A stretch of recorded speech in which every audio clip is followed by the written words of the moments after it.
Halo teman-teman, kembali lagi bersama saya di Freddy Kako Channel. Ya, kenapa Pak Jokowi itu walaupun sudah tidak lagi menjabat sebagai Presiden Republik Indonesia, tetapi sampai hari ini pemberitaannya masih terus ada. Apakah Pak Jokowi ini adalah anak dari seorang mantan presiden?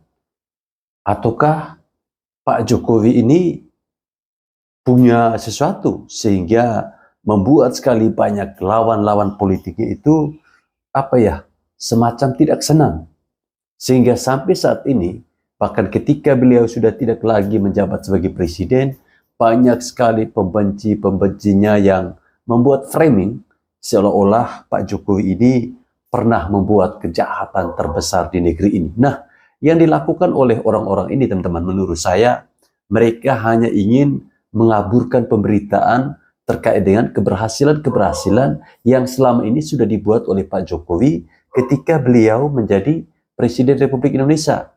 Makanya tidak heran mereka mulai melemparkan isu ijazah palsu lah. Itu semata-mata menurut saya hanya untuk mau menutupi keberhasilan yang sudah dibuat oleh Pak Jokowi. Nah, video saya berikut ini ada sebuah podcast ya, yang tentunya wajib kita dengar dan simak bersama.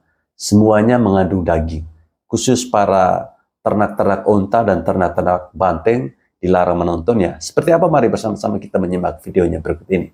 Bu Hensa, dilihat dari rame-rame ini kayaknya nggak bakal berhenti nih, ya kan? Tapi di sisi lain juga, kalau kita lihat bagaimana respon masyarakat ya, ketika Pak Jokowi entah ke mall, entah keluar kota, itu luar biasa. Kemarin kita lihat terakhir yang di Karo itu loh, ujung ke ujung lebih 1 kilo, masyarakat menyemut. Nah ini kayaknya nggak berdampak juga ya. Gimana menurut Bung Hensa? Pak Jokowi kan memang fenomena di Indonesia. Pak Jokowi, dia datang dari keluarga yang ya kita sinyalir per hari ini non elit kan. Non elit ya. Dia sama kayak kita lah ya. Ya, dia kemudian jadi presiden dan ya itu sebuah fenomena. Bahkan kita harus akui bahwa tubuhnya Jokowi itu memang ada di tengah rakyat. Kalau ditanya tentang Jokowi, tentang presiden bayangan mereka, menurut Ibu nanti Pak Prabowo harusnya seperti apa? Dia jawabnya, ya kalau bisa seperti Pak Jokowi deh, gitu. Terus kemudian lagi, ya memang Jokowi ini artinya memang mereka tuh merasakan kehadirannya.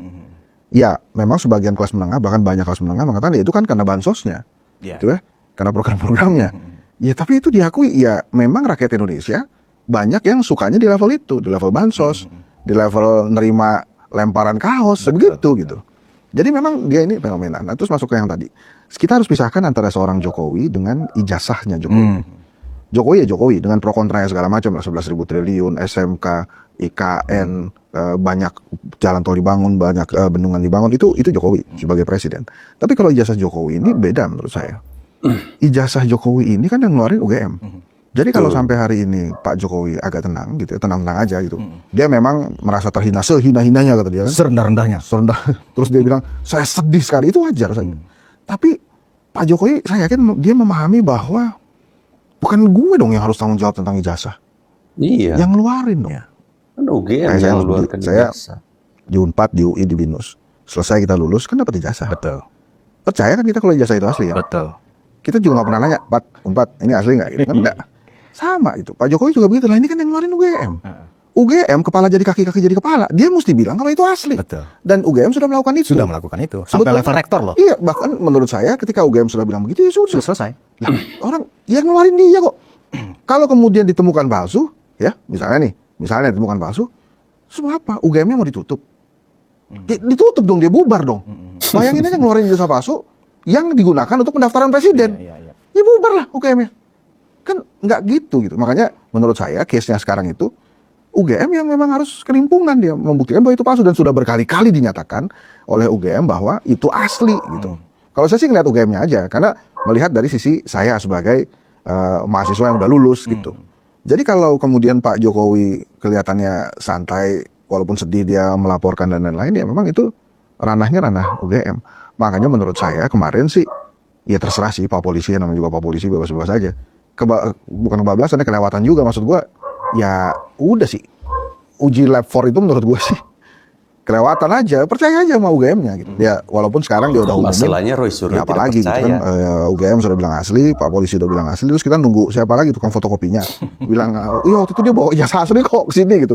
Ya nggak tahu juga, tapi memang penasarannya beberapa orang ini, menurut saya karena mungkin ada rekam jejak juga yang ingin dipertanggungjawabkan. Tapi menurut saya Pak Jokowi kan sudah tidak lagi menjadi pejabat publik. So artinya memang masalah ijazah itu menjadi masalah pribadi. Saya nggak tahu ujungnya kemana. Apakah kemudian cuma pengen lihat ijazah itu asli? Masalah Terus gimana pribadi ya, lagi? guys. Saya bikin polling tuh di X tuh. Bila memang ijazah Pak Jokowi palsu, mesti apa? 1, Jokowi malu. 2, kita ditertawakan dunia. 3, Jelas. UGM dibubarkan. 4, Pak Jokowi kuliah lagi gitu kan. Apa nih yang menurut netizen pilih? Netizen ngerti kok. Kita akan ditertawakan dunia kalau memang itu benar palsu. Makanya memang berat hukumannya buat UGM. Kalau ternyata itu tidak asli. Sudah Indonesia ditertawakan dunia, ya, bikin kisruh dan lain-lain, emang akhirnya hukumannya pilihan yang kedua itu, UGM mesti dibubarkan. Iya. Tapi kan saya rasa case ini akan bertambah besar bila memang tidak ditemukan keaslian-aslian, tapi selesai bila kemudian UGM mengatakan itu asli dan bisa membuktikan itu asli. Jadi saya tidak lagi melihat apa sih sebetulnya esensi yang mesti dicari dalam kasus ijazah ini bila terbukti palsu gitu, buat apa lagi gitu. Walaupun kan tetap saja itu haknya Roy Suryo, haknya Dr. Tifa dan lain-lain ya untuk mempertanyakan hal ini gitu. Kalau saya sih lebih memilih ya udah lewat aja masanya gitu. Jadi kan kayak misalnya korupsi ya di Indonesia. Kita terus-terusan membahas korupsi nggak selesai. Negeri ini akhirnya nggak jalan-jalan. Korupsi, Iya. memberantas korupsi kan bukan tujuan negara, mensejahterakan Korupsi rakyat. jalan itu terus ya, guys. tujuan negara. Korupsi ini salah satu cara, memberantas korupsi salah satu cara menuju kesejahteraan rakyat. Nah saya sih melihatnya lebih ke sana gitu ya. Saya bukannya kemudian wah Andri Satrio ini sudah tidak kritis lagi, enggak gitu. Saya melihatnya justru dari kacamata yang lebih kritis lagi. Dan Trisatrio udah masuk angin. Kalau masuk angin, tolak angin dong ya. Iya. Dikerok dong kalau gitu. Jadi intinya kalau menurut saya di sini memang universitasnya. Jadi pada saat saya juga ikut mempertanyakan, terus universitasnya bilang asli gitu ya. Saya kemudian dia udah berhenti mempertanyakan itu. Masalah masih ada keraguan atau tidak, itu urusan yang berbeda lagi. Jadi gini Bung, ketika UGM sudah memberikan jawaban itu, lengkap ya dari struktural UGM itu, dari rektor, wakil rektor, dekan, kehutanan gitu ya.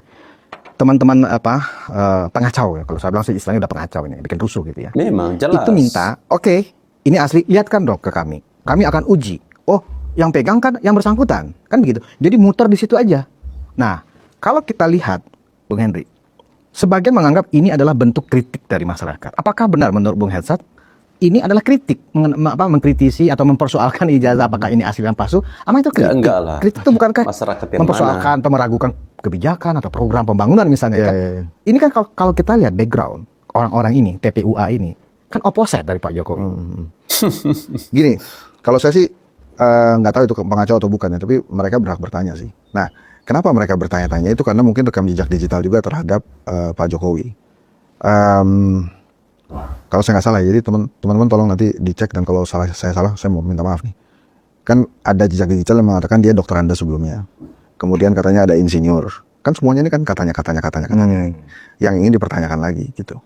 Nah, buat saya selesai semua pada saat UGM bilang asli dia kuliah. Ya, Institusi harusnya mana lagi yang selesai. harus bicara?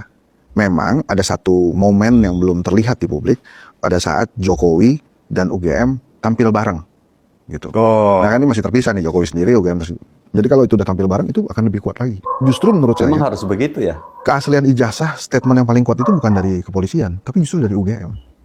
Nah, kalau kemudian mereka bertanya-tanya, tanya-tanya aja. Cuma kita kan berhak juga nanya balik kan. Tujuannya mau sampai mana? Misalnya, kenapa perlu memperlihatkan ijazah asli? Memperlihatkan aja ya, bukan untuk diperiksa. Nah makanya Mereka kan maunya untuk diperiksa. ya maksud saya Mereka yang siapa? periksa loh. Harus diperiksa periksa. itu juga kejauhan. Mau ngapain juga? Untuk menguji bahwa yang anggaplah ini menarik, usulnya Bung Sa ini menarik. Jadi misalnya rektor Pak Jokowi press conference nih ke media, bareng. diumumkan ini loh ijazah saya asli, kita di foto-foto, di video ya kan. Oke. Maunya mereka nggak begitu Bu. Maunya mereka, oke, ini diperlihatkan, kasih waktu ke mereka ya kan untuk menguji menurut ilmu yang mereka miliki gitu loh. Oh setelah mereka uji, oh baru ini asli atau ini palsu. Nah seolah-olah Emang mereka punya sertifikat apa yang diakui sebagai orang yang menguji kesahihan Iya. sebuah ijazah? Polisi Apalagi menggunakan bukan. digital forensik. Oh, kalau per hari ini, Agak gila menurut ya. saya itu artinya mereka meragukan kredibilitas UGM. Itu lawannya head-to-headnya bukan ke Pak Jokowi kalau tentang ijazah ya. Institusi dong ya? Itu institusi. UGM sudah jelas. bilang itu asli. UGM bilang Pak Jokowi kuliah, gitu. Terus kalau ada orang mempertanyakan keaslian itu, kemudian ada orang mempertanyakan Pak Jokowi kuliah atau tidak, itu Pak Jokowi udah nggak perlu jawab lagi. Yang jawab UGM lah. Sama kayak Mas Budi. Sekolah kita capek-capek kan, lulus kita, dapat ijazah. Mas Budi, mana coba lihat ijazahnya? Mau ngapain? Lihat ijazah gue. Gue mau lihat asli apa enggak? Ya lu tanya kampus gue lah. Iya. Ada nggak nama saya di situ? Ada nggak nama Budius itu? Betul. Kalau ada Pendaftar udah nggak saya. kan gitu? Jadi mau saya ini perspektif saya Iya. tentang ijazah ini, kelulusan dari sebuah universitas itu bukan urusan mahasiswanya. Itu urusan kampus. universitas yang ngeluarin. Jadi kalau teman-teman yang bertanya tentang keaslian Jokowi, keaslian ijazah Jokowi, itu tanyanya ke universitasnya. Jadi tempurnya itu sama universitasnya. Sekarang kan pertanyaannya, terus lu mau lihat ijazah siapa lagi? Kan harus ada perbandingannya kan. Terus kenapa kemudian jadi UGM yang dikejar-kejar? Mas Roy kan juga UGM nih. Jadi saya mau coba kasih pandangan perspektif baru, shiftingnya aja.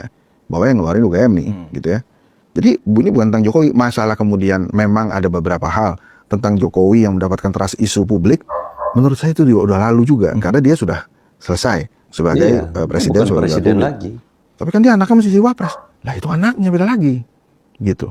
Itu case-nya beda lagi gitu. Memang sih kemarin agak lucu juga tuh tiba-tiba ada Armando bilang wapres terbaik, Mas Gibran lah wapres terbaik ya. Maksud saya nggak ada angin nggak ada hujan gitu, nggak ada yang mempertanyakan juga sih sejarah kualitasnya Gibran tuh gimana, nggak ada yang pertanyakan. Itu oke terus tiba-tiba Ya, dia itu bilang kan menjawab dia wapres terbaik lah sejarah soal Indonesia. isu pemaksulan. Emang kenapa dia tiba-tiba ngomong kayak gitu? Itu waktu saya ditanya balik media, saya kan satu alma mater juga sama Bang Ade ya. Jadi saya bilang, kenapa Bang Ade tiba-tiba ngomong gitu? Ini menurut saya nggak ada angin nggak ada hujan. Justru karena dia ngomong gitu ada pertanyaan tuh. Dia disuruh memangnya. Atau dia sendiri juga sebetulnya ada yang tidak meyakini kualitasnya Gibran. Atau emang jangan-jangan Mas Gibran nggak pede terhadap diri sendiri. Kenapa dia tiba-tiba ngomong gitu? Orang-orang nggak ada yang ngomongin kan kita jadi mengkritisi Gibran lagi. Habis itu belok lagi gitu. Nah balik lagi ke Pak Jokowi tadi. Jadi kalau menurut saya isu ijazahnya ini udah selesai. Harusnya Lu mau lihat apa? begitu. Mau lihat ijazah aslinya. Terus kalau mau lihat ijazah aslinya udah selesai. Iya. Ini kan diperpanjang karena Pak Jokowi nggak mau ngasih lihat ke kita ijazahnya asli atau tidak. Iya, iya benar kalau itu. Iya, gue juga kalau diminta ngeliatin ijazah asli, lu siapa? Ngelamar Iya. kerjaan kita juga pakai Gue nggak mau lah. fotokopian aja. Dan jadi kayak gitu-gitu gitu loh. Jadi menurut saya case ini sih terlalu besar gitu. Kemudian yang dirujuk kemana? Kemudian Bang Rismon kan katanya juga mau ke pengadilan internasional Den Haag ya kemarin dia jawab. Ngapain? Nah itu juga untuk apa juga gitu? Kenapa segitunya sama Jokowi sih? Kalau saya ya udah gitu. Memang Bu Mega bilang juga ya kalau nggak mau repot tunjukin aja gitu. Iya. Ya boleh-boleh aja begitu. Tapi ya itu lagi-lagi masalah hak aja gitu. Iya, Ya hak Bu Mega ngomong prerogatif. ntar kalau dia yang Bu Mega ditanya ibu punya ijazah SMA nggak, tolong tunjukin dong, ntar masalah juga, ya kan? Oh ibu katanya sudah dapat doktor honoris causa, dikasih ijazah nggak, boleh dilihat kan nggak kan? Rame juga kalau memang ucapan ibu itu dianggap sebagai sesuatu yang diikuti. Ya udah buktikan dulu. Nah, soalnya gini, Bu Hensat ya, bukan ini kan era post-truth ya, ya kan? Komunikasi politik yang dibangun itu kan sebenarnya bagian dari induknya kan propaganda. Ya, propaganda Ya, itu betul. kan adalah membangun branding atau menghancurkan branding, Ya. ya kan? Nah, dari sisi Roy Suryo dan kawan-kawan, mungkin dia yang untuk menghancurkan brandingnya Jokowi, ini digas terus gitu loh, ya kan? Memang mereka istilah kata orang main tinggi jurang, ya kan? Artinya resikonya kan bisa pencemaran nama baik, ya kan? Nah, tapi di sisi lain, Ade Armando mengambil langkah taktis juga nih gitu loh untuk mengalihkan isu juga, bikin juga apa semacam komunikasi politik bahwa Wapres Gibran terbaik sepanjang sejarah. Nah, ini kan Dan era itu yang fakta, orang boleh guys. mengklaim suka-suka. Nah, ini bagaimana publik menyikapi era post-truth yang seperti ini, Bung Hensat? Ya balik lagi ke pembuktian yang asli sih. Jadi artinya kan publik bisa cek and recheck kan. Yang asli itu gimana? Jadi misalnya tentang keaslian Jokowi, keaslian ijazah Jokowi, itu ada yang menarik juga disampaikan dalam diskusi yang di held kedai kopi dia nanya juga, UGM bangga nggak kira-kira Pak Jokowi jadi presiden? Bangga nggak, saya bilang. Bangga nggak bahwa mahasiswanya bisa jadi presiden? Ya bangga gitu. Terus apa yang dilakukan oleh UGM kata dia? Maksudnya gimana? Nah, yang menarik nih diskusinya. Maksudnya gimana? Ya kalau ada lulusan sebuah universitas yang besar sih, lulusannya ya besar itu kan minimal ada billboardnya lah, mahasiswa terbaik, lulusan terbaik, atau ada ruangan yang diabadikan, ruangan Insinyur Joko Widodo, atau ada patung misalnya yang diabadikan di UGM, mahasiswa yang jadi presiden gitu. So far kan nggak ada nih setahu gue gitu. Itu lagi-lagi balik lagi ke UGM. Tapi menurut dia itu yang kemudian meragukan sebenarnya Jokowi itu lulusan UGM atau tidak. Nah itu lagi-lagi itu bukan urusan Jokowi lagi, itu urusannya UGM. Tadi tentang post-truth bagaimana kita harus menyikapinya, menurut saya ya, data itu kan nggak bisa pernah dibohong itu. Memang akhirnya sekarang berkali-kali diucapkan akhirnya jadi benar. Betul. Itu kan yang diinginkan oleh Ade Armando. Sama juga dengan oleh Suryo, berkali-kali diucapkan ijazah palsu. Ya, akhirnya pengen jadi palsu juga. kebenaran. Sebagian orang kan mempercayai, jangan-jangan benar nih, ya kan gitu loh. Ujung-ujungnya kan akan. Oh iya. Tapi kan akhirnya sejauh apa mereka bisa bertindak terhadap post-truth itu? Misalnya tentang ijazah. Oh jangan benar nih apa yang dikatakan Suryo. Lama-lama masuk akal juga nih. Iya, banyak masuk akalnya, banyak benernya. Terus setelah itu kita bertindak apa gitu? Misalnya saya dengerin juga Mas Roy, saya dengerin juga Rismon, saya dengerin juga Dr. Tifa. Ya pertanyaan-pertanyaan itu pertanyaan-pertanyaan wajar. Dan argumen tentang ya udah tunjukin aja sih, kok susah banget, itu juga wajar. Tapi kan terus lo melakukan apa? Kayak misalnya saya lebih memilih untuk mengeluarkan perspektif yang lain. Kalau saya ini tanggung jawab UGM. Terus yang lain gimana, kan nungguin aja larinya kemana. Tapi kalau ditanya ke ranah pribadi lagi ya juga ya, ngapain juga kita nunjukin. Oh dia kan mantan presiden, iya tapi kan udah lalu gitu. Sekarang kan dia Dewan Pengawas dan Tentara. Ya dan Tentara kan beda lagi. Itu bukan pejabat publik yang memang diranahkan tersendiri. Nah memang usaha-usaha ini ada gitu ya. Dan mohon maaf lahir batin kalau saya salah bicara. Di negara seperti Indonesia yang memang tingkat kecerdasannya belum merata gitu ya, ya itu pasti akan jadi hal-hal tertentu dan fluktuatif gitu sifatnya. Jadi pasti ada yang percaya, ada yang tidak percaya gitu. Makanya kalau kemudian Plato kan sendiri juga pernah mengkritisi tentang demokrasi itu sendiri kan, jangan dipakai dong demokrasi itu secara sembarangan gitu. Jadi yang sekarang kita lihat adalah bagaimana sebetulnya memang daya kritis masyarakat ini harusnya ditumbuhkan. Nah era post-truth ini sebetulnya menyediakan ruang yang besar sekali untuk meningkatkan daya kritis masyarakat. Apalagi data-datanya tersedia di publik. Sekarang masalahnya orang Indonesia mau atau tidak. Nah dengan tingkat kecerdasan yang belum merata ini, pastinya kan ada yang mau, ada yang enggak. Apalagi dengan tingkat kesenjangan perut yang sekarang terjadi, kan orang lebih mikirin perut juga lah. Ini saya habis di PHK, ngapain ngurusin jasa orang gitu-gitu lah. Saya susah beli bahan baku, ngapain ngurusin jasa orang. Saya bicara juga sama teman-teman UMKM yang di pinggir jalan yang memang sehari-harinya hidup di jalan itu. Mereka bilang penghasilannya sama, pendapatannya sama, cuma penghasilannya jadi berkurang. Jadi maksudnya begini, kalau biasanya dia untung 100.000, penjualannya 100.000, kemudian dia bisa untung 60.000, sekarang paling untungnya tinggal 20.000. Kenapa? Karena bahan bakunya lebih mahal dan dia tidak bisa menaikkan harga barang yang dijual. Misalnya dia jual bubur kacang hijau 8.000 rupiah, dia nggak bisa naikin itu jadi 10.000 karena akan lari pelanggannya. Jadi ya dia stay dengan 8.000 gitu. Tapi bahan bakunya tadinya jadi 2.000 jadi 5.000 perak gitu. Nah, mereka lebih concern mikirin begituan daripada ijazah dan kemudian apakah Gibran wakil presiden terbaik atau tidak. Saya ditanya sama wartawan, saya bilang ya itu kan menurut Mas Ade Armando. Tapi kalau ditanya ke saya, menurut saya wapres terbaik itu Hamengkubuwono IX, Sultan Hamengkubuwono IX. Ya kenapa? Ya itu pilihan gue gitu. Sama kan Bang Ade juga punya argumennya sendiri gitu. Jadi itu menurut saya. Dan tentang terbaik atau tidak terbaik, ini masih ditentukan oleh bansos, kita suka atau tidak suka kan. Apa yang diterima masyarakat pada saat pemilu, apa yang diterima masyarakat pada saat pemilihan kepala daerah misalnya. Ya memang baru sampai situ demokrasi kita, mau gimana lagi. Nah, tadi Bung Hensam bilang tentang daya kritis masyarakat. Ya. Daya kritis masyarakat itu kan wilayah pendidikan sebenarnya. Kualitas pendidikan, tingkat pendidikan. Secara statistik, mayoritas penduduk kita kan masih tamatan SMA. Itu fakta ya kan. Bahkan piramidanya itu kan benar-benar piramida gitu loh. Bagaimana di era post-truth ini yang menuntut daya kritis masyarakat dalam menyerap informasi ya kan bisa diharapkan untuk bisa memfilter ya Pak isu-isu sampah ini ya untuk menjadi sebuah kebenaran. Nah ini kan suatu paradok juga jadinya ya kan. Sebetulnya itu salah kita juga nih. Ruang konsensus ini juga jadi salah satu yang bersalah tuh. Kenapa? Karena akhirnya terus-menerus membahas itu. Membahas tanpa memberikan solusi kapan berakhirnya gitu. Nah kita ini udah agak bener nih. Itu dia. Kita kasih perspektif yang berbeda.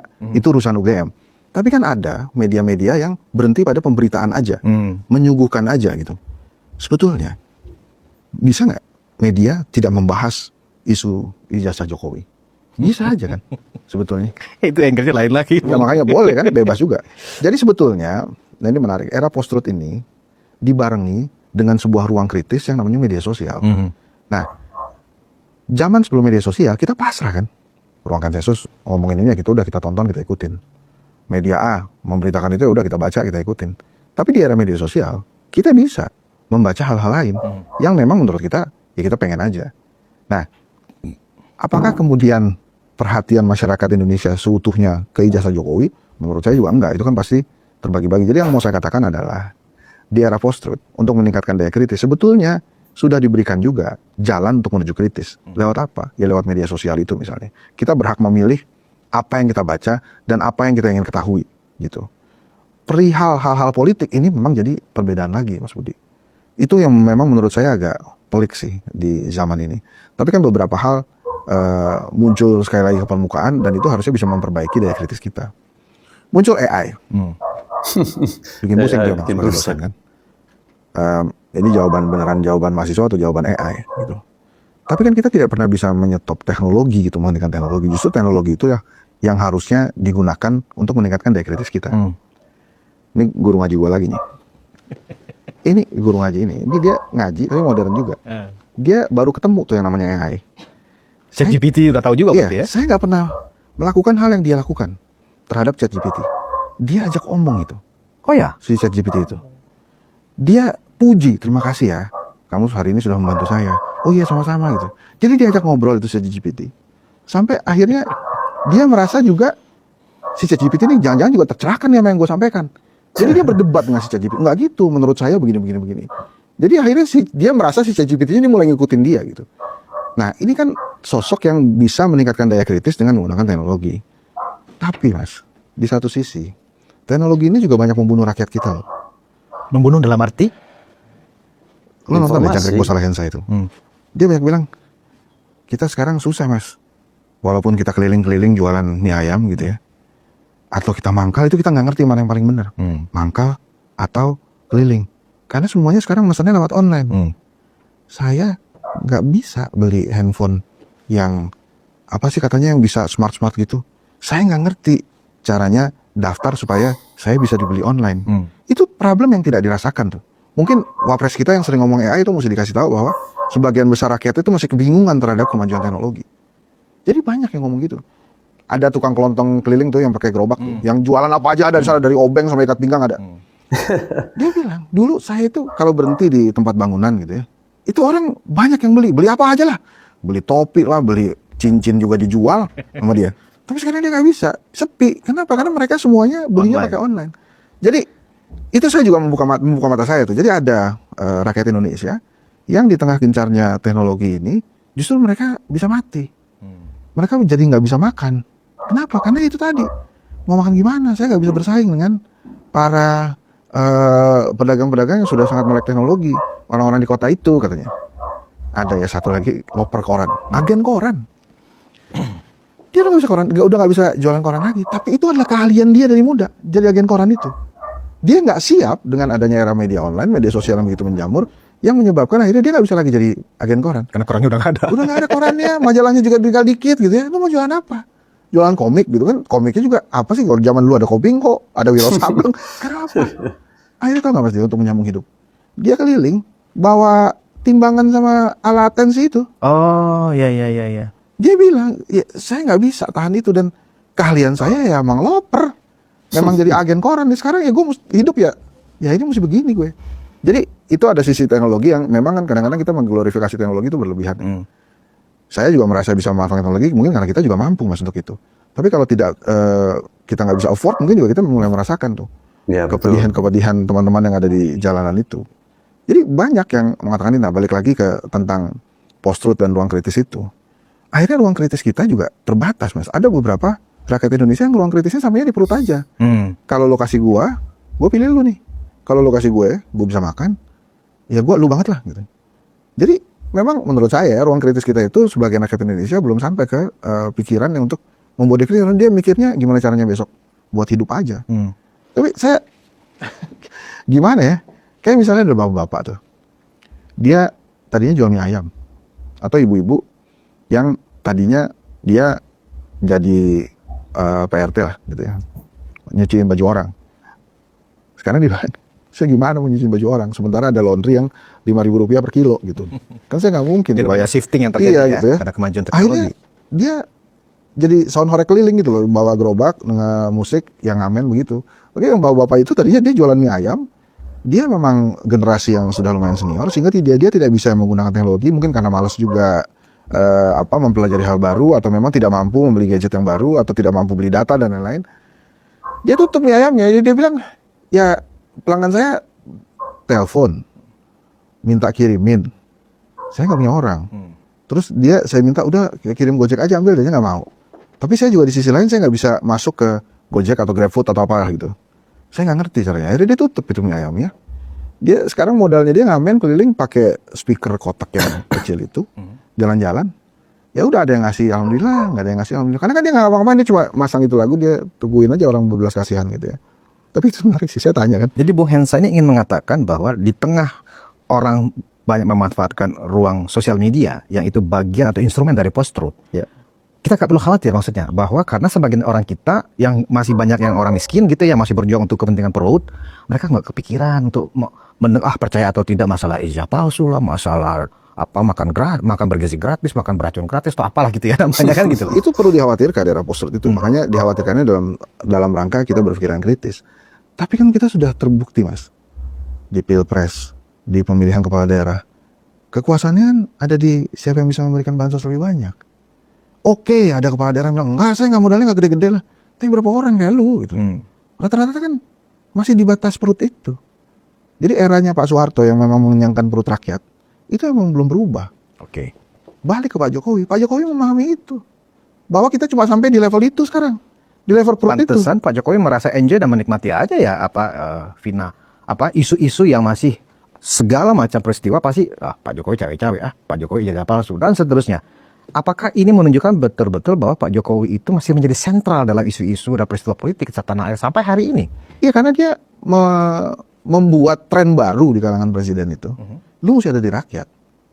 Nah, Pak Jokowi itu kan, ya orang pengen ketemu rakyat. Saya sih nggak bilang rakyat nggak pengen ketemu SBY sama Megawati, ya, tapi kan SBY juga di rumah, dia lukis, dia baca buku, ya dia bikin lagu, ya terserah Pak SBY lah. Ibu Mega juga gitu, dia di rumah, dia urus partai.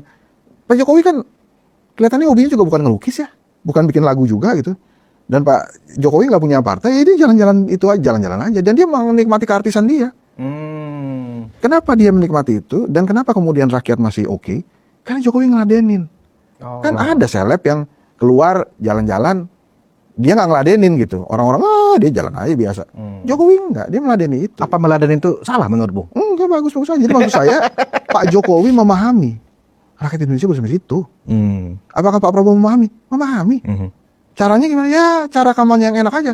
Debat-debat segala macam gitu, kelihatan pinter. Tapi kan yang milih dia bukan cuma orang yang harus pinter.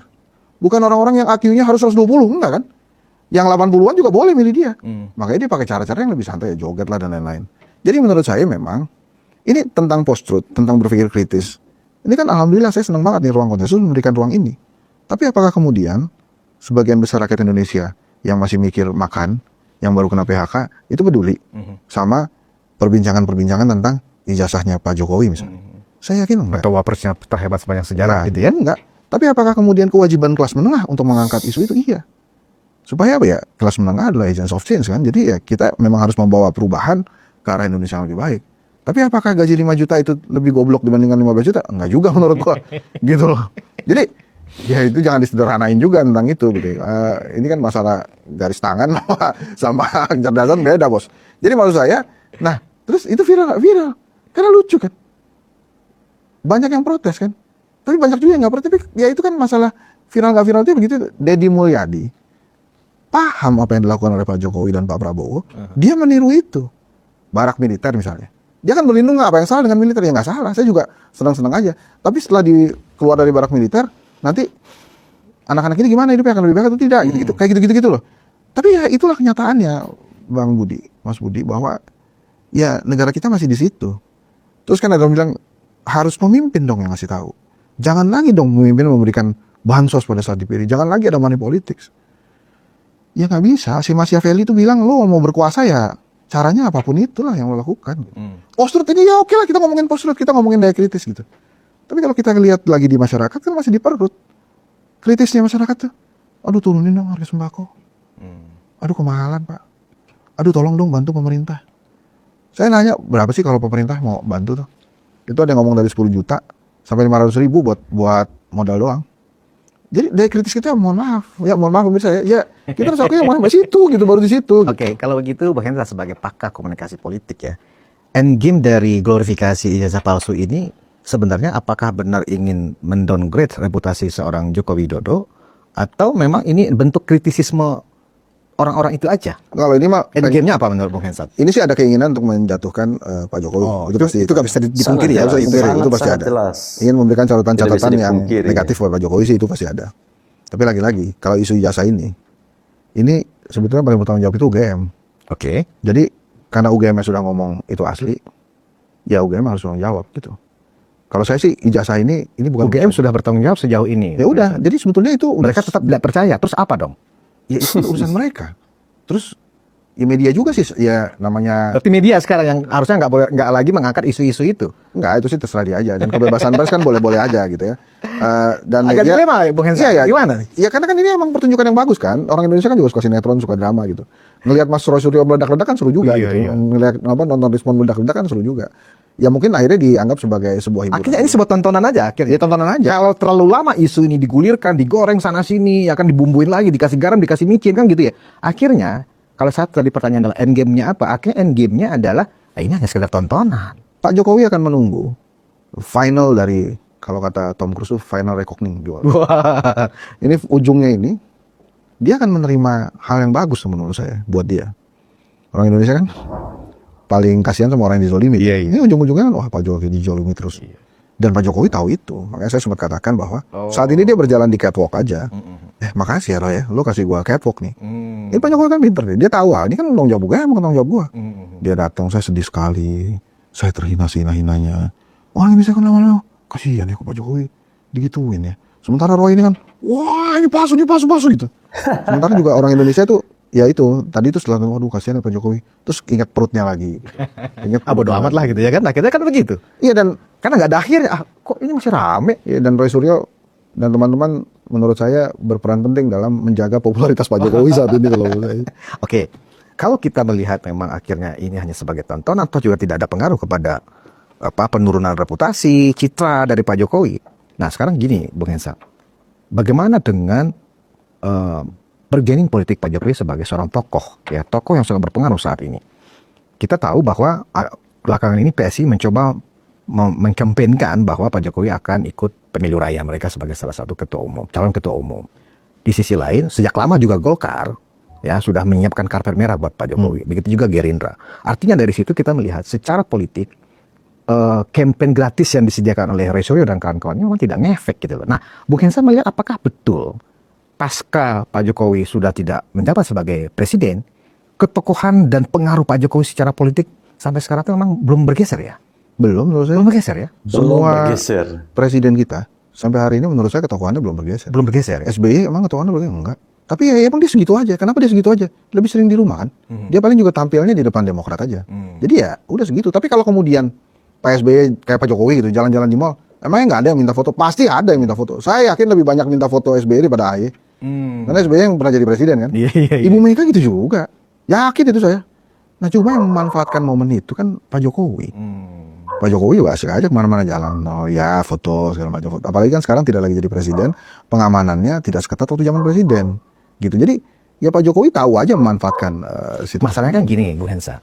Kalau misalnya tiba-tiba Pak SBY atau Ibu Mega suka jalan-jalan kemana-mana gitu ya, komo segala macam, itu bukan kebiasaan mereka itu pada saat berkuasa. Exactly. Kan Iya. kalau Pak Jokowi emang dari jadi wali kota, jadi gubernur, jadi presiden, kebiasaannya memang seperti itu, Bung. Jadi orang nggak melihat sesuatu yang berubah gitu loh, bahwa ini adalah bagian dari pencitraan dan seterusnya. Itu terbantahkan memang stylenya beliau kan begitu. Iya, dan semua orang seluruh Indonesia ini tahu kok kalau Pak Jokowi itu orang suka pencitraan. Ya udah, tapi kan begitu dia datang didatengin juga gitu. Diselamatin juga. Jadi ya emang ini orang dia paham bagaimana orang Indonesia itu sukanya gitu. Oke. Sama kan Pak Prabowo juga jalan-jalan sekarang juga pasti dikerubutin orang. Jangan kan Pak Prabowo si Bobi Kertanegara aja kemarin penjagaannya gitu banget. Jadi ya ini kita kan penduduk banyak Mas. Orang suka gitu ketemu tokoh-tokoh gitu. Levelan Henry Satrio aja kalau ke mall pasti ada yang ngajak foto gitu kan. Ya, serius ini gue beneran. Itu levelan saya gitu. aja lu. Gimana levelan Jokowi? gitu ya. Ya, gimana levelan Jokowi? Oh, Raffi Ahmad segala macam itu kan udah luar biasa pastinya. Jadi kalau menurut saya tentang popularitas Pak Jokowi Ini justru PSI yang manfaatin Jokowi gitu. Cuma Jokowinya nggak mau aja. Maksudnya saya nggak mau tuh, ya saya pertimbangkan. Lagian kalau gini ya, Jokowi kalau maju ke PSI pasti mau lah. Apa bukan mau, pasti menang lah dia. Kalau dia mau ya. Ini bikin sejarah lagi, Pak Jokowi kan senangnya bikin sejarah tuh. Ini kali pertamanya ada anak mewariskan partai ke bapaknya kan, dari PSI itu. Ya terus kira-kira ini perahunya tepat gak buat Pak Jokowi? Menurut saya sih enggak. Kurang gede, kurang lincah gitu ya. Ya kurang punya fuel yang besar lah ya. Jadi menurut saya perahunya terlalu kecil. Pilihan apa buat Bung Hensa? Apakah mendirikan partai baru atau bergabung dengan partai-partai yang sudah existing saat ini? Mendirikan partai baru itu mungkin jadi salah satu hal. Kalau menurut saya sih sebaiknya memang Pak Jokowi mendirikan partai baru daripada masuk ke partai yang belum besar. Karena belum besar sama bikin baru kan beda tipis lah. Beda tipis. Kecuali dia masuk ke Golkar. Nah itu baru nggak apple to apple tuh ngebandinginnya antara bikin partai baru atau masuk ke Golkar gitu kan. Golkar ini Di Golkar kan banyak naga-naganya, Bu. bukan cuma naga, pendekar semua. Pendekar semua. Ini kan urusannya Ke- langsung mikir kenapa mesti Jokowi masuk terus kemudian dia yang jadi ketua umum gitu, misalnya, atau dia jadi apalah gitu. Tapi kan perhitungan politik Golkar ini sangat make sense gitu. Dia boleh aja berjuang, tapi pada saat perjuangannya dia lihat mentok tembok ya dia belok kanan sendiri gitu. Ini bisa saja terjadi walaupun menurut saya tidak mudah gitu ya. Apakah kemudian Jokowi mau bikin partai? Menurut saya sih yang paling mungkin saat ini ya bikin partai. Nah, Bung, Pak Jokowi pernah menjawab tentang itu. Alasan beliau nggak mau bikin partai itu mahal biayanya. Apakah untuk seorang Pak Jokowi alasan mahal untuk bikin partai baru itu sesuatu yang bisa di make sense nggak sih kalau itu alasannya? Udahlah bro, Pak Jokowi ini canggih lah. Artinya sebenarnya bukan itu alasannya ya. Dia kan tahu pencitraan lah. Masa dia bilang, saya bikin partai itu pasti itu uangnya saya cukup lah. 11.000 triliun di kantong saya masih ada nih. Terus sekarang dia kan nggak mungkin ngomong gitu. Pasti dia bilang mahal bro gitu. Terus kemudian apakah sekarang rakyat Indonesia itu membutuhkan partai politik baru? Kalau menurut saya sih partai politik sama tokoh politik itu sekarang ya itu antara ayam sama telur juga kan, walaupun sudah diputuskan ayam duluan tuh baru telur. Para ilmuwan itu. Nah kalau Pak Jokowi kan tokoh publik ya. Saya yakin lah kalau bikin partai merapat lah itu. Dibandingkan ini mohon maaf sekali kalau nggak pantas dan tidak berkenan ya. Mohon maaf ke Pak Jokowi dong. Enggak, bukan saya ke yang orang-orang yang mau saya sebut dan para pendukungnya. Ini mohon maaf nih sekali lagi kalau nggak pantas nih. Pak SBY, Ibu Mega, Pak Prabowo kan seumuran nih. Iya. Yang paling muda kan Pak Jokowi. Betul. Jadi kalau in the level of energy gitu ya, Pak Jokowi paling tinggi nih. Iya. Kalau kata Menteri Kesehatan di bawah 32 nih. Iya. Ukuran pinggangnya. Jadi menurut saya kekuatan politik dia tuh saat ini masih yang paling besar gitu. Jadi kalau kemudian dia mau bikin partai politik itu belum terlambat seorang Jokowinya ya. Apakah itu akan menurun ke Gibran Kaisang? Enggak juga. Jadi kalau menurut saya sekarang itu PSI berusaha untuk menggunakan Jokowi sebagai perahu. Salah satunya ya 2 hari jadi anggota, jadi ketua umum anaknya. Tapi katanya Jokowinya belum mau masuk sana karena dia paham bahwa butuh kerja keras banget nih untuk membesarkan PSI. Mungkin bahkan bukan mungkin ya, menurut saya bikin partai baru dengan membesarkan PSI itu biayanya sama. Kalau gitu bikin partai baru dong mestinya ya. Ya makanya menurut saya bikin partai baru aja. Gini. Tapi kan begini mas, tujuannya apa bikin partai? Berkuasa kan? Betul. Dia udah nggak bisa lagi berkuasa, kecuali memang kemudian nanti ada perubahan undang-undang nantinya yang memperbolehkan dia maju lagi. Lantas mau apa? Menjadi center of attention? Nggak usah bikin partai. Mau jadi kingmaker? Nggak usah bikin partai. Sama kan itu ibaratnya kayak lu mau jadi pengusaha jalan-jalan sendirian ya, atau lu mau jadi karyawan, atau lu mau jadi bos dari perusahaan yang lu pimpin, kan beda-beda aja. Tapi kalau Pak Jokowi kan sekarang he himself itu center of attention. Orang datang ke dia kok. Pak Prabowo masih sering ngobrol sama dia, ini kan bikin sejarah nih 2 orang ini nih. Belum pernah ada presiden sama mantan presiden akrab kan. Iya betul. Terus apa lagi? Orang-orang partai ke dia, orang-orang menteri ke dia. Setiap hari yang mau ketemu dia banyak. Terus kenapa mesti bikin partai? Maka ini kan tergantung dari tujuannya. Apakah Pak Jokowi ingin bikin partai kemudian berkuasa kemudian jadi kaya? Nggak tahu juga saya. Apakah Pak Jokowi ingin bikin partai ingin berkuasa kemudian tujuannya ingin mensejahterakan Indonesia? Emangnya kalau nggak bikin partai nggak bisa kayak gitu kan? Mungkin bisa aja gitu. Jadi memang pilihan bikin partai itu bisa jadi di kepala Pak Jokowi itu jauh banget tuh di bawah. Ya dia sekarang udah menerima. Ngapain? Sekarang kan bikin partai itu bikin pusing ya. Pasti pusing tuh ngurus partai. Ya aneh sekarang juga dia, gitu. Iya, sekarang tapi dia udah punya semua, ngapain gue bikin partai? Betul. Beda waktu Prabowo, SBY, even Megawati sendiri bikin partai, misalnya dari 99 itu PDI menjadi PDIP gitu ya, kemudian muncul Demokrat, muncul juga Gerindra. pada saat mereka itu mendirikan partai, mereka memang ingin jadi presiden toh, ingin jadi presiden Ya, kan gitu. betul. Dan mereka sadar kendalanya adalah bikin partai kan gitu. Nah, Pak Jokowi sudah 2 periode jadi presiden gitu loh. Kok bikin partai loh? Mau jadi apa Ngapain Pak? lagi? Gitu kan gitu. Ya makanya waktu dia bilang saya partai perseorangan, gitu kan, terus kemudian banyak, wah ini Pak Prabowo Pak Jokowi mau bikin partai.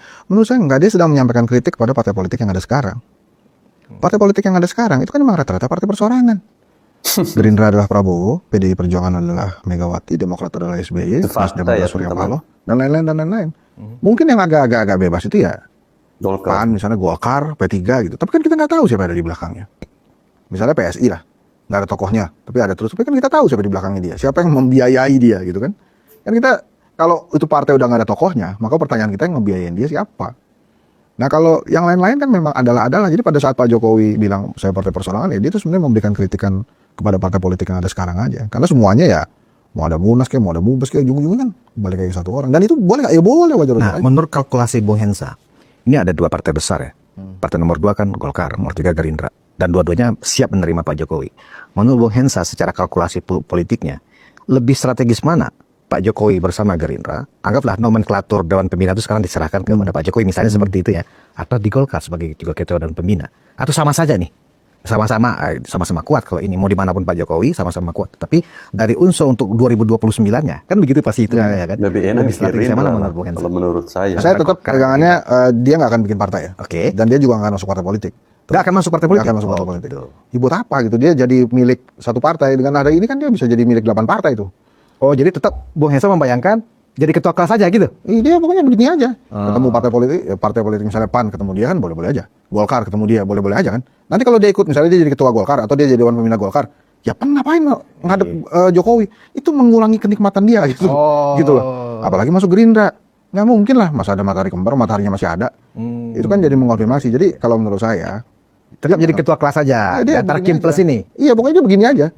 Karena dengan dia begini siapa aja bebas ketemu dia. Surya Paloh mau ketemu boleh. Jadi nggak merasa yang lain juga dikecilkan kan gitu ya. Terus kan kalau misalnya dia ketua Dewan Pembina Golkar, Surya Paloh ketemu. Pasti kan boleh. Ngapain ketua Dewan Pembina Golkar itu? Ngapain ketemu ketua Dewan Pembina Iya, Golkar? iya. Si ketum Golkarnya juga, ini ngapain sih ketemu orang partai lain ketemu Dewan Pembina gua? Jadi kan menurut saya dengan posisi sekarang enggak lah, menurut saya nggak akan. Ya, lebih strategis Pak Jokowi memang hanya jadi ketua kelas lah ya. Umpamanya seperti itu ya. Tapi orang-orang lingkaran Jokowi pasti pengen Pak Jokowi jadi bikin partai politik. Jadi pengen punya kendaraan lah. Oh. Emang misalnya Projo nih bikin partai politik, emang magnetnya ada di Budi Ari? Ya enggak lah. Pasti kan Jokowi. Iya, betul. Makanya kalau Jelas. Pak Jokowinya nggak mau bikin partai, nggak akan ini Projo bikin partai politik. Kalaupun misalnya udah bikin partai politik aja kata Pak Jokowi. Kalau Pak Jokowinya nggak jadi ketua umum, percuma juga bikin partai politik. Yang nggak kayak tadi itu, Pak Jokowi ini menikmati panggung politiknya kok. Siapa aja mau ketemu saya boleh, kan asik tuh. Kalau ketua umum mana aja boleh ketemu dia. Dan dia asik-asik aja, menikmati itu. Setiap ketua umum ketemu dia, bawa wartawan lah ya kan.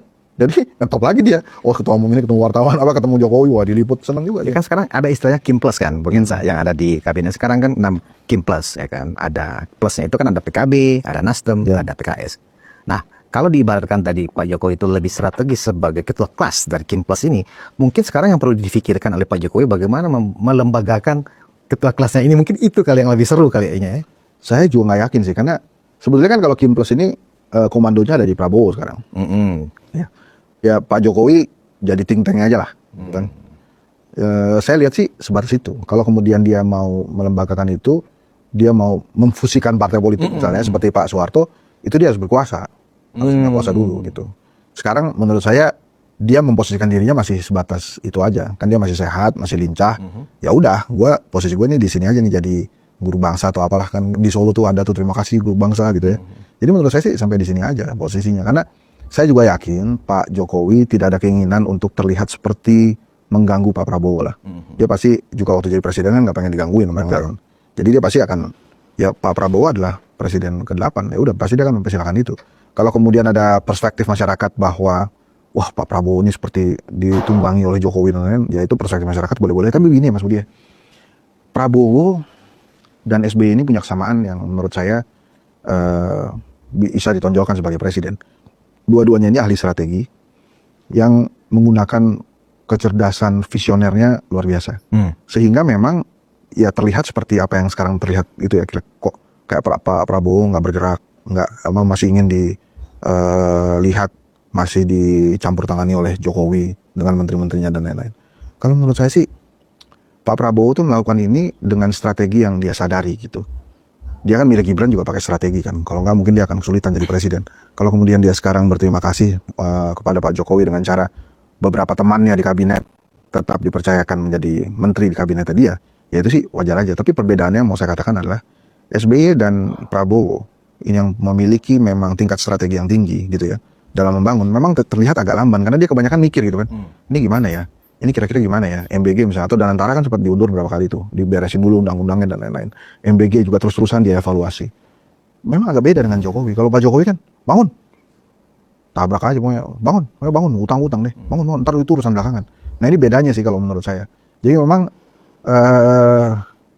Pak Prabowo ini seperti memperbaiki atau membereskan beberapa hal yang mungkin belum sempat diberesin sama Pak Jokowi. Kepangkatan di TNI Polri misalnya salah satunya kan banyak nanya tuh. Kenapa sih nggak ganti Kapolri? Kenapa sih nggak ganti Panglima? Menurut saya Pak Prabowo juga memahami itu gitu. Cuma dia pasti akan mikir nih kalau gue ganti, misalnya Pak Sigit gitu ya. Ini digantinya dengan angkatan berapa? Kemudian angkatan-angkatan lain yang belum kebagian nih gimana? Sama dengan TNI dan lain-lain. Jadi kalau saya sih milih ya udah kita tungguin aja. Ini kan juga baru 7 bulan kan. Ya ntar kita lihat aja ke depannya. Tapi sih saya menilainya bahwa karena dia punya kecerdasan visioner, jadi memang kalau ada orang lain gergetan terhadap kebijakannya sih menurut saya wajar aja karena memang dia mempersiapkan yang something big gitu, yang something yang besar, lebih besar dari apa yang kita perkirakan menurut saya. Dan dia kan pelan-pelan jadi Danantara. Pelan-pelan. Ya MBG dikeluarin dulu tapi kemudian dievaluasi lagi gitu. Gitu. Itulah kehebatan seorang Joko Widodo. Saking hebatnya ya, sampai hari ini semua media, baik itu media sosial, media televisi, masih memberitakan tentang nama yang satu ini, yaitu Joko Widodo. Bukan anak siapa-siapa ya, bukan anak konglomerat. Bahkan sosok Jokowi ini adalah hadir dari anak seorang tukang kayu.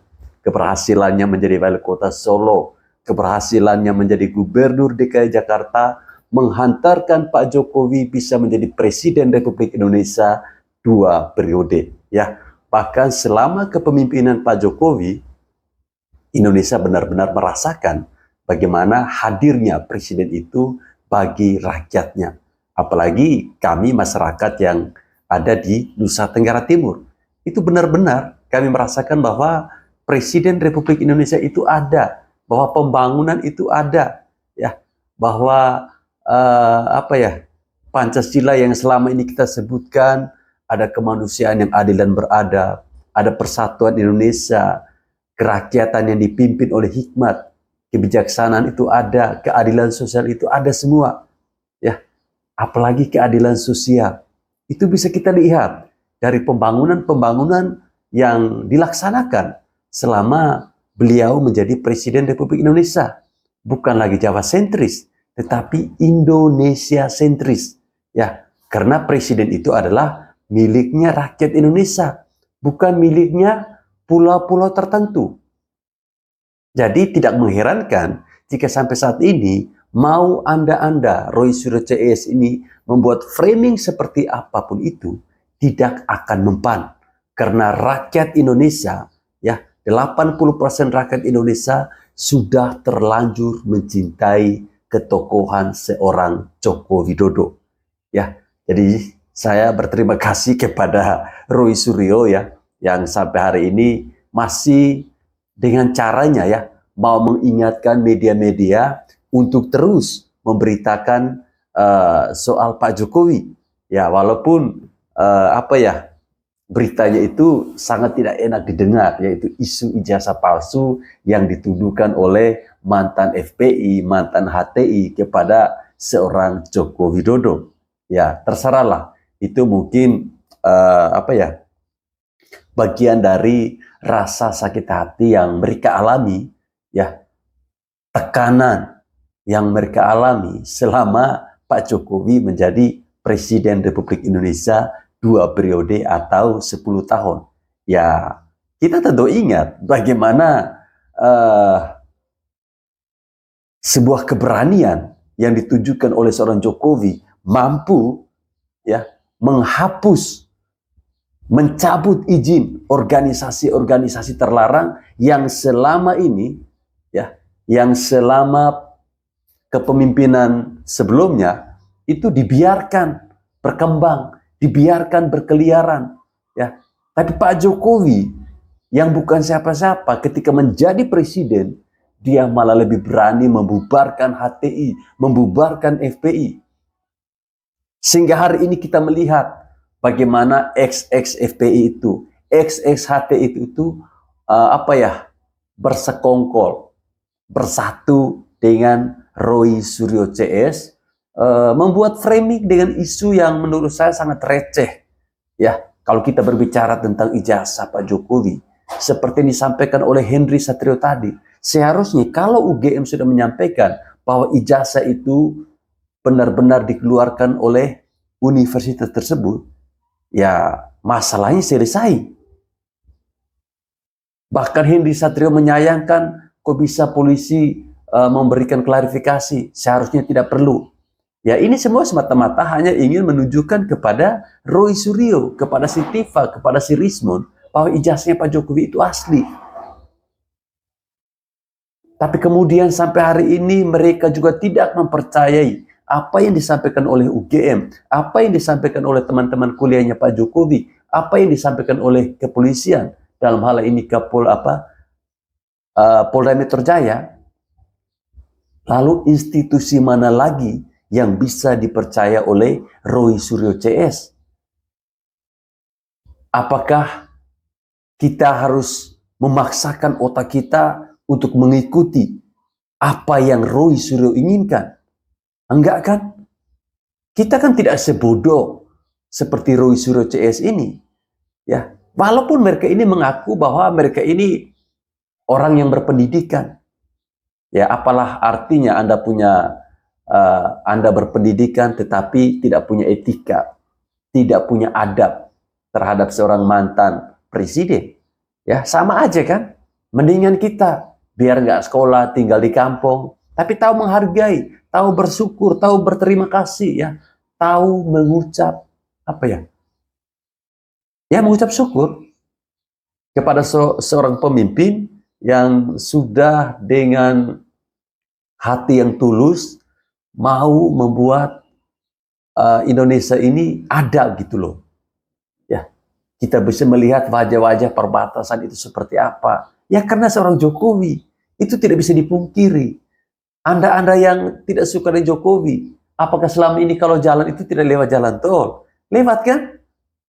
Kalian protes bilang selama kepemimpinan Jokowi itu banyak sekali utang. Utang untuk siapa? Kan untuk kita semua rakyat Indonesia yang menikmati utang itu. Berpikir pakai otak, jangan pakai dengkul. Oke?